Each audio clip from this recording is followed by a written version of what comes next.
नमस्कार दोस्तों, मैं हूं मनीष। आपका स्वागत है हॉन्टेड वर्ल्ड चैनल में। फ्रेंड्स, आज की हमारी नई सीरीज है इंसीडियस, जो कि एक सुपरनैचुरल हॉरर मूवी है और डायरेक्ट की गई है फेमस डायरेक्टर जेम्स वॉन है, जो कि बहुत ज़्यादा हॉरर मूवीज बनाते हैं। सो एक अलग तरीके की हॉरर मूवी है जिसके अंदर हमें बहुत ज़्यादा सस्पेंस, थ्रिलर और मज़ा पूरा देखने को मिलेगा।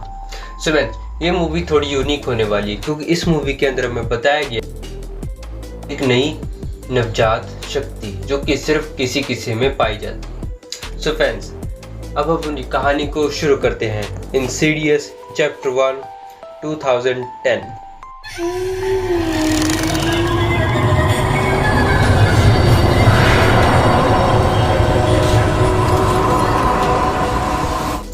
एक शादीशुदा कपल यानी मैरिड कपल जोश और रेनी, और साथ में उनके बच्चे, दो बच्चे हैं उनके, डाल्टन एंड फ्रॉस्टर, और साथ में उनकी बेटी भी है।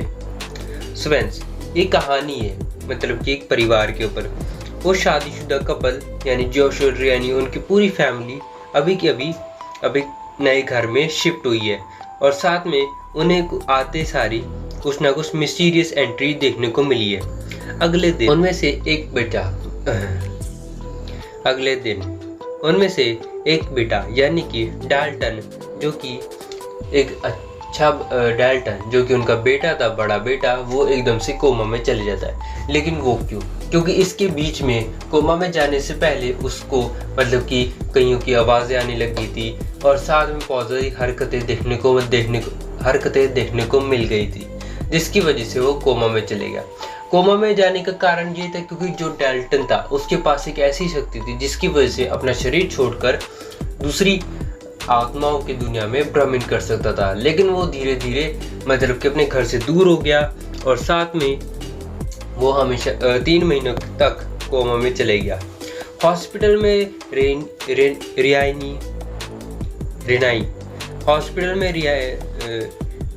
में रेनाई और जोश और डाल्टन को वापस घर ले आते ताकि डाल्टन को अब घर से ही ट्रीटमेंट देना शुरू कर सके। और डाल्टन के ऊपर जितने भी अभी तक ट्रीटमेंट्स हुए थे वो सारे के सारे बेकार हो गए, मतलब उनका कोई फायदा ही नहीं हुआ क्योंकि डाल्टन अभी भी कोमा में। तो डाल्टन अब घर आ जाता है।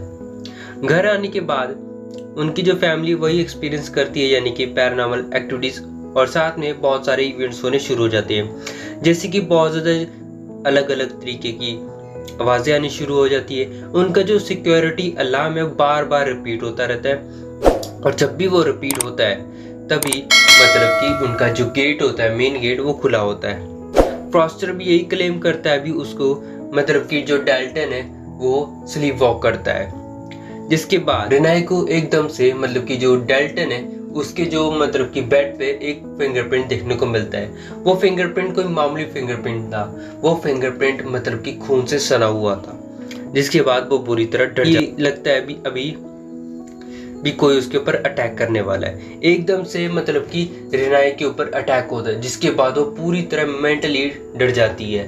वो फिर से अपना नया घर शिफ्ट करते हैं, और साथ में उन्हें यही लगता है कि बस अब हम सुरक्षित हैं। लेकिन फिर भी इस सभी की जितने भी पैरानॉर्मल एक्टिविटीज हो रही थी, इस सभी तो अभी शुरुआत थी, मेन पॉइंट अभी आगे है। सुपरनैचुरल एक्टिविटीज फिर से शुरू हो गई उनके नए घर के साथ। रेनाई को एक घोस्ट बच्चा देखने को मिल जाता है जो कि उनके मतलब कि रूम में डांस कर रहा होता है, वो भी बड़े अच्छे तरीके के साथ। जिसके बाद रेनाई पूरी तरह डिप्रेस रहने लगी थी, डरी सी रहने लगी थी, और पूरी तरह डिप्रेशन में जाने वाली हालत हो गई थी।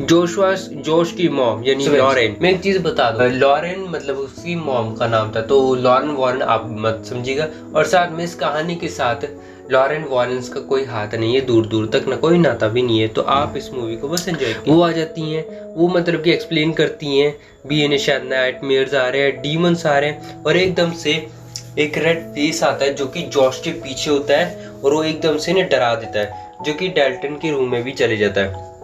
डाल्टन के रूम के अंदर ये डीमंस देखने को मिल जाते हैं बहुत सारे। एक मेन डीमन था जो कि डाल्टन के रूम के अंदर था। तभी अनसीन फोर्स देखने को मिल जाती है। लॉरेन तभी एक फिजिक्स एलसी रेनर को फोन करती है, जो कि एक पैरानॉर्मल इन्वेस्टिगेटर होती है। उनके 2 असिस्टेंट होते हैं, स्पेक्स और टकर। वो डेल्टन के बेडरूम में जाते हैं, वहां पर वो देखते हैं अभी वहां पर रेड फेस डीमन होता है। एलिस एक्सप्लेन करती है डेल्टन को कि वो कोमा में नहीं है, वो एक बॉर्न विद एबिलिटी है, एस्ट्रल प्रोजेक्ट है। मतलब कि वो अपना शरीर छोड़कर यानी अपने शरीर में से निकाल कर अपनी आत्मा को दूसरी आत्माओं की दुनिया में ले जा सकता है, यानी भ्रमण कर सकता है। शायद वो बहुत ज्यादा दूर निकल गया था, जिसकी वजह से डेल्टन वापस नहीं आ पाया। शायद वो किसी बुरी आत्माओं के चंगुल में फंस चुका है। लेकिन सभी को यही लगता है भी ये सिंपल ड्रीम है और बकवास कर रही है। लेकिन फिर भी उन्हें बाद में इस चीज के ऊपर सच्चाई मिली जाती है। टाइम बीतने के बाद वो ट्रैवल करते हैं और साथ में बहुत सारे कैप्चर्स करते हैं और पुगेटरी भी होती है। जो डायमेंशन था उसे हम फर्दर, उस जगह का नाम जहाँ पर बहुत सारी टॉर्चर आत्माएं और बहुत सारी बुरी आत्माएं आपको देखने को मिल जाएंगी, वहाँ पर डेल्टन भी फंसा हुआ था और साथ में उसको भी इन्होंने रेस्क्यू भी करना था। लेकिन एलिज़ा वहाँ पर पहुँच जाती है। सबसे पहले वो जॉश को फिजिकल वर्ल्ड में अपने पास रखती है और उसकी जो आत्मा होती है उसे वहाँ पर भेज देती है ताकि वो उस जगह को देख सके। और साथ में सबसे पहले वो जाते हैं उनके कमरे में, यानी कि डेल्टन के कमरे में, जहाँ पर वो मतलब कि एलिज़ा एक थ्योरी बता दी, जिसके बाद उन्हें एक शैतान दिखता है, काला सा, जिसकी लाल रंग की आंखें थी। जोश एलिज़ा को बुलाता है, उसकी टीम को भी बुलाता है और साथ में ये बोलता है कि रॉन्ग है, मतलब गलत है। मतलब उन सभी को वैसे तो यकीन हो ही नहीं रहा था इस बारे में। लेकिन एलिज़ा उन्हें एक्सप्लेन करती है जो लॉरेन को प्रीवियस हेल्प थी, यानी कि जॉश को ना बचपन में यही प्रॉब्लम थी पोजेस करने की, एस्ट्रल प्रोजेक्ट था, जिसके बाद उसकी जो सप्रेस्ड मेमोरी थी उसे मिटा दिया गया था। एलिज़ा ने हेल्प की थी तब भी और अब भी वो दोबारा से हेल्प करेगी। इविल वुमेन थी, उसकी जो स्पिरिट थी वो मतलब कि ना जॉश को बहुत बुरी तरह पोजेस करना चाहती थी। लेकिन डेल्टन भी ओल्ड वुमेन पोजेस करना चाहती थी, मतलब बूढ़ी औरत, लेकिन कर नहीं पाई। उसके बाद इन्होंने जॉश की जो मतलब चाइल्ड मेमोरी थी उसे मतलब कि ख़त्म कर दिया ताकि जॉश अब दोबारा से अपना शरीर छोड़कर आत्माओं की दुनिया में बार बार न चल जाए। लेकिन यही बात दोबारा से आ गई और डेल्टन जॉश की जगह फर्दर में घुस गया गलती से। एलिज़ा अब यही करती है कि जॉश को हिप्नोटाइज करती है और साथ में उसे उस प्रोजेक्ट द फर्दर में भेजती है ताकि वो डेल्टन को ढूंढ सके। सबसे पहले वो एक घोस्ट हॉरिफाइंग वे में गुजरता है और साथ में सबसे पहले उसके सामने आता है ग्रेट डोर, जो कि मतलब बहुत ज़्यादा खौफनाक था। उसके अंदर जाने के बाद उन्हें देखने को मिल जाएगा द फर्दर का रास्ता, यानी कि जो कि बहुत ज़्यादा मतलब कि हॉरिफाइंग था, गोश्त थे, वहाँ पर बहुत सारे भूत प्रेत देखने को मिल जाएंगी, मतलब वीरान जगह जहाँ पर सिर्फ आत्माओं का राज चलता है। वहीं पर इसका बेटा फंसा हुआ था। वहाँ पर जाने के बाद सबसे पहले ये अपने बेटे को आज़ाद करता है क्योंकि वो जंजीरों से बना हुआ था। उसी के ऊपर एक अटैक कर देता है रेड फेस डीमन और साथ में इनकी लड़ाई भी होती है। फर्दर के अंदर इन्वेड होता है, मतलब वो असली दुनिया जैसा ही होता है और वहाँ पर बहुत सारे मतलब कि बुरी शक्तियाँ रहती हैं। एलिज़ा का जॉश के ऊपर अटैक होता है, वहाँ पर वही उसे बुरी आत्मा देखने को मिल जाती है। जॉश उसे बोलता है चले जाओ यहाँ से, हमारे रास्ते से मतलब हट जाओ। बुरी आत्मा चली जाती है और साथ में जॉश वापस आता है। वहीं पर उसे अपना बेटा भी वापस ले आता है, मतलब अपनी असली दुनिया में। सारा कुछ नॉर्मल हो जाता है, लेकिन एलिस को लास्ट में जॉश मार देता है गला दबाकर और साथ में एलिस से लास्ट में मरते मरते जॉश की फोटो खींच लेती है। जिसके बाद द बुरी औरत वो चली जाती है, मतलब कि उसे देखकर मतलब जब बोलता है जॉश चले जाओ यहाँ से, जोर जोर से चिल्लाता है तो बुरी आत्मा चली जाती है। उसके बाद जॉश और उसका बेटा डेल्टन वापस आ जाते हैं अपनी असली दुनिया में। सारा कुछ नॉर्मल हो गया था, उन्हें यही लगता है। उसके बाद जब पर यूँ जॉश बोलता है उसी वक्त आई एम हियर, मैं यहीं पर यूँ, और साथ में रिहाइन अब पूरी तरह शॉक में थी, मतलब पूरी तरह हैरान हो चुकी है। उसके बाद फिल्म यहीं पर ही एंड हो जाती है। सो ये थी कहानी the Insidious part 1।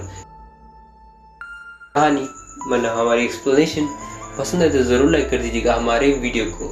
So friends, this is haunted by Manish signing off. Take care, be healthy and goodbye. नमस्कार।